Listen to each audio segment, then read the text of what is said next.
E agora a gente tem o prazer de receber aqui no Jornal Band News o professor Sidney Ferreira Leite, professor de Relações Internacionais, fala com a gente da expectativa dessa possível reunião entre Donald Trump e o presidente Lula, anúncio feito pelo presidente Trump na Assembleia Geral da ONU, que está acontecendo lá em Nova York, nos Estados Unidos. Professor, mais uma vez, muito obrigado por nos honrar com a sua presença aqui nessa troca de ideias com os ouvintes da Band News FM. Bom dia. Bom dia, é um grande prazer conversar com o Renan, com o Mário. Eu estou falando diretamente da aclimação, o sol também está nascendo aqui, um sol muito bonito. Zona Sul de São Paulo, a gente estava celebrando agora há pouco com os ouvintes de São Paulo, o sol aparecendo de novo, todo mundo tendo a oportunidade de tirar um pouquinho o mofo desses últimos dias. Continua gelado ainda, mas estava com chuvoso, enfim, estava difícil. Então vamos celebrar esse dia de sol. Ô professor, eu queria chamar a atenção para uma fala de Donald Trump, porque na tribuna ali da ONU, na edição 80 da Assembleia, ele falou da química com o presidente Lula, né? Eu percebi que a gente tem uma química. Eu queria a avaliação do senhor, o que há por trás dessa química? Porque a gente não sabe que é um apaixonamento, um encantamento. Tem questões práticas, pragmáticas nessas negociações que podem ser discutidas. Qual o interesse os Estados Unidos podem ter no Brasil e, na avaliação do senhor, que tipo de abertura o Brasil estaria disposto a fazer nessa negociação com os americanos? Bem, o atual presidente dos Estados Unidos tem um estilo muito próprio. Inclusive, ele teve uma longa experiência na própria mídia, comandou um programa. Então, ele sabe usar muito bem as palavras, né, dando a elas um peso enorme, né, de interesse, de atenção. Mas há um elemento subjetivo enorme, não é? Quando nós falamos, existe uma química, não é? Então, essa palavra é muito imprecisa, mas objetivamente houve uma mudança, né, de postura, de comportamento. Vários atores nos bastidores atuaram para isso, desde ministros, passando por diplomatas. Houve um esforço muito grande de empresários dos dois países, não é? E depois de praticamente 2 meses, nós saímos de uma situação de letargia e temos aí a possibilidade de um diálogo entre os dois líderes, né? Nós precisamos tomar cuidado, Renan e Mário, para não criar grandes expectativas, não é? O presidente Donald Trump é extremamente impulsivo, então está se iniciando aí uma aproximação, mas nós temos que ter muita cautela. Veja, a capacidade do Brasil negociar com os Estados Unidos, ela é menor do que dos Estados Unidos com o Brasil. Nós temos, né, uma economia bem menor, o nosso grau de dependência ele é maior, nós precisamos muito do mercado americano, isso falando de uma perspectiva, Renan e Mário, bem pragmática. O mercado americano é um mercado excelente para os produtos brasileiros. Nós temos uma balança comercial, ela é, do ponto de vista qualitativo, muito interessante para o Brasil, porque os Estados Unidos compram do Brasil produtos com valor agregado. Isso é altamente significativo. Então, nós temos aí um leque de opções interessantes para iniciar negociações que sejam pragmáticas, que não sejam envolvidas por uma auréola ideológica e que, sobretudo, esteja à frente os interesses do Brasil. E talvez o discurso firme do presidente Lula, a reação de quem estava por lá também, até alguns aplausos, acha que essa postura do Trump, né, pode ter sido ali um blefe, né, para deixar em aberto essa negociação e na prática mesmo chegar em cima da hora, esse papo, se é que vai rolar, um papo que é virtual, muito provavelmente, né, de não dar muito resultado, porque a gente quer saber mesmo o que de fato pode ter nessa conversa, que é muito esperada, né, professor? Exatamente. Essa primeira conversa, aí eu chamo a atenção, não vamos criar grandes expectativas. O Trump tem um estilo de negociação que não é propriamente do campo da política. ele leva para o campo da política um estilo de negociação a partir da sua experiência pessoal, que foi na área da construção civil. Então ele usa uma estratégia, Renan e Mário, que a gente chama de jogo alto e jogo baixo. Ele joga muito lá em cima, mirando uma área cinzenta a partir da qual ele possa ter ganhos. Olha, isso tem trazido alguns resultados. Embora a gente possa discutir essa estratégia de reindustrialização dos Estados Unidos, jogando tarifas e alfandegárias altas, não é? E um altíssimo protecionismo, isto é, obviamente, bastante discutível. Mas ele teve ganhos nesse estilo de negociação, por exemplo, com a União Europeia. Então, é necessário que os nossos diplomatas e o atual mandatário do Brasil tenham um discernimento e usem a lógica, também tenham uma estratégia de negociação. Porque no campo da política, quando você não tem uma estratégia, você vai ser a estratégia do outro. O outro vai te usar, né, taticamente na estratégia para atingir os seus objetivos. Perfeita pontuação, professor. Eu trago até aqui uma informação que está na capa da Folha de São Paulo de hoje, que é assim: governo Lula freia a retaliação e espera a reunião com Trump. Ou seja, essa sinalização do presidente americano já se reverteu em uma ação prática, pelo menos de uma suspensão de respostas que poderiam vir por parte do governo brasileiro em direção aos Estados Unidos. O governo adiou votação na Câmara de Comércio Exterior que decidiria sobre o uso da lei da reciprocidade para responder ao tarifaço americano. A deliberação estava prevista para acontecer na terça-feira dessa semana, mas aí o governo Lula pediu uma mudança de data e hora antes de Donald Trump dizer na ONU que pretende conversar com o petista. Eu queria trazer um ponto que o senhor abordou na fala agora há pouco, sobre a participação de empresários no começo da nossa conversa, porque há essa informação circulando de que empresários brasileiros e americanos têm feito esse papel um papel diplomático. Não vou falar o papel da diplomacia, mas um papel diplomático, porque, como o senhor mesmo pontuou, Trump vai para o tudo ou nada, né? Aposta muito alto. E no meio disso tudo, o governo não é uma empresa, né? No meio disso tudo tem as pessoas, tem as empresas, tem a vida das pessoas, tem dinheiro, tem os eleitores. As pessoas são impactadas, e tanto lá quanto aqui há esse impacto. A gente trouxe informação de demissões acontecendo no Rio Grande do Sul, por exemplo, reflexo do tarifaço, pessoas perdendo emprego por uma medida que Donald Trump tomou nessa negociação que ele está tentando fazer, que a gente não sabe exatamente qual é.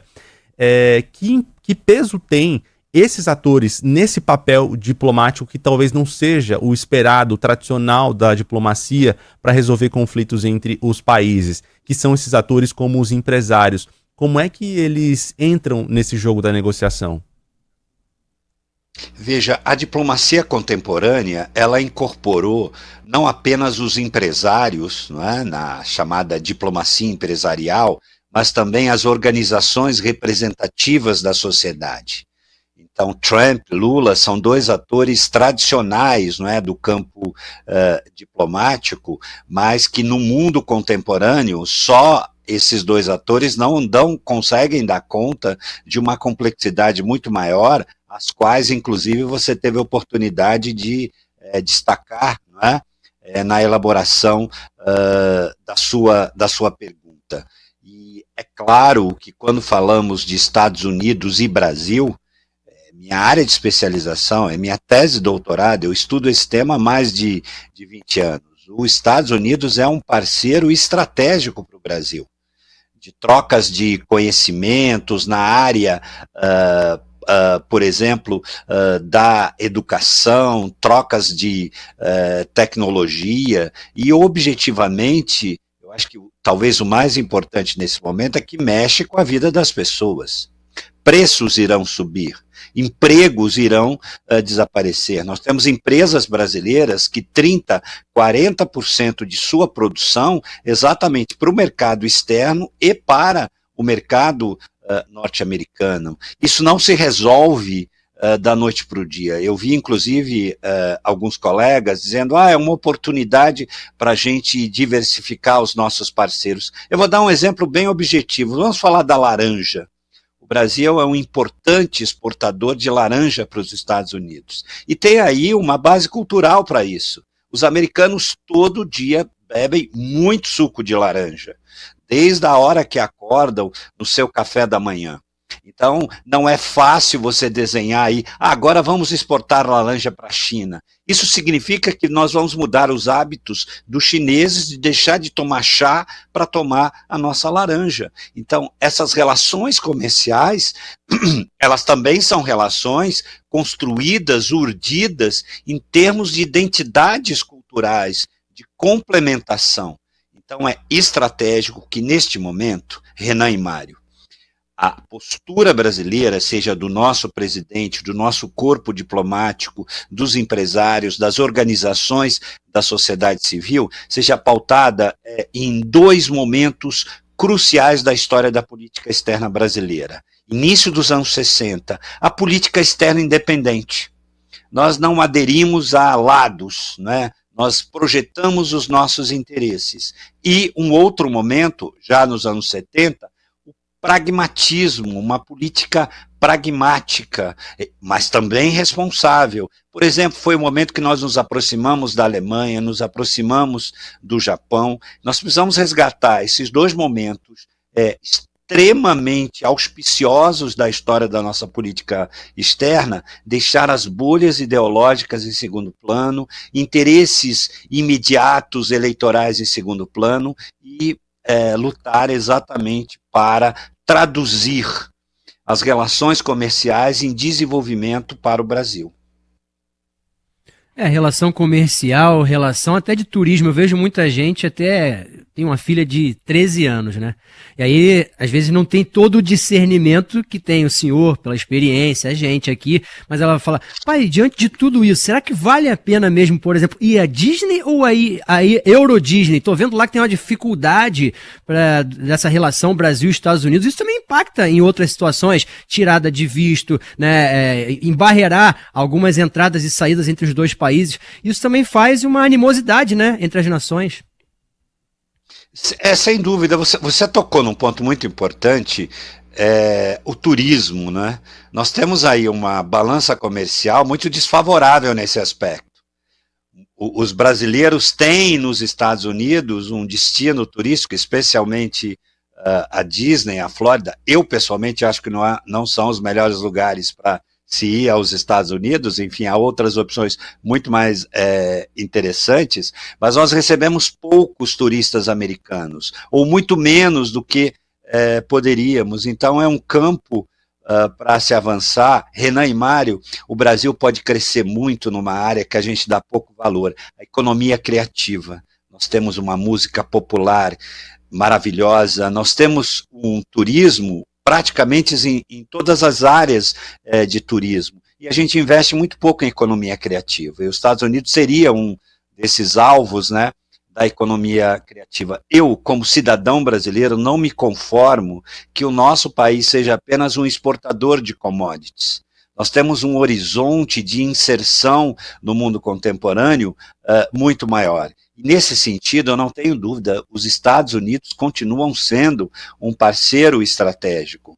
É muito ruim que só depois de praticamente 9 meses do governo Trump, nós tenhamos a primeira reunião de cúpula entre o líder brasileiro e o líder norte-americano. Isso é péssimo, nós deveríamos ter nos aproximado muito mais dos Estados Unidos. É claro que esse é um jogo dialético de mão dupla, não é?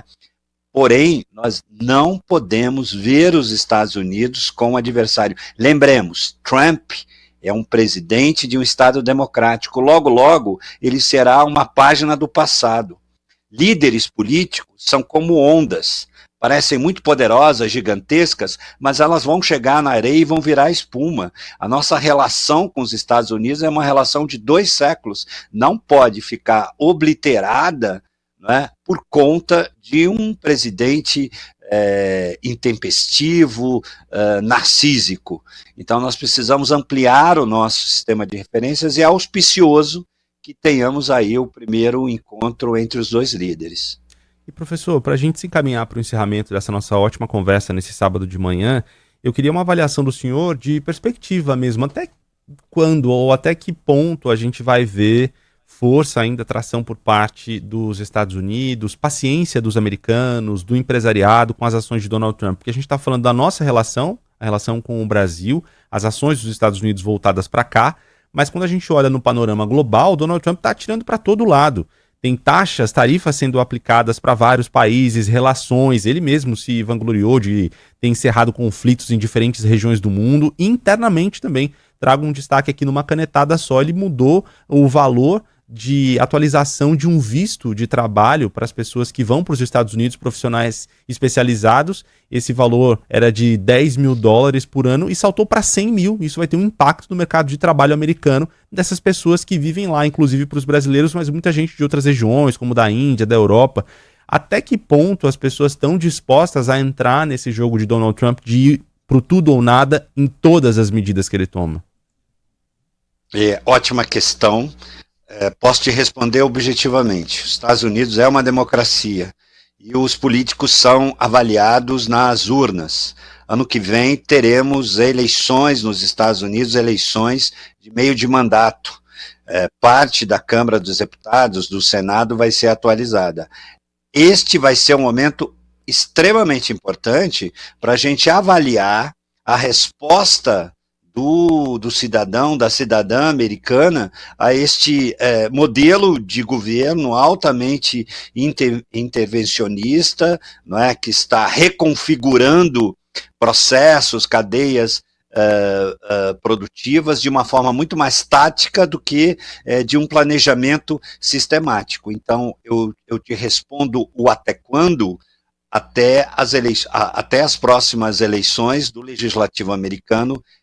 Em caso de uma derrota, isso com certeza tira fôlego para que o Trump continue a levar adiante, né, essas medidas, não é, altamente arriscadas, muito perigosas, não só para a economia norte-americana, mas tudo que acontece na economia norte-americana tem um impacto global.